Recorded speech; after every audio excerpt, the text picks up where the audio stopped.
originalna adaptacija jedne od najvećih romantičnih pustolovina svih vremena. Pequeña.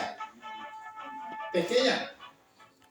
Osamljeni otok krije tajnu zakopana blaga i do njega se može samo jedrenjakom.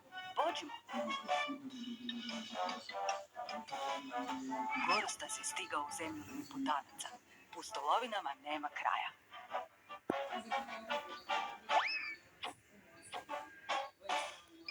Stoljećima stara baskijska legenda oživotvorena je u animiranom filmu koji oduzima dah.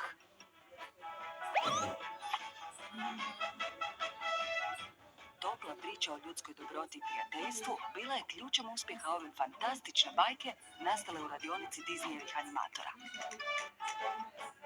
Nastavak priča o mladoj indijanskoj princezi.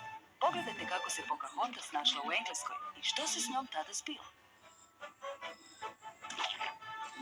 Kraljević postade prosjekom koji ne zna prositi, a prosjak kraljevićem koji ne zna vladati. Sinkronizirane videokasete, bogate animacije najljepši su blagdanski dar za vaše najmlađe.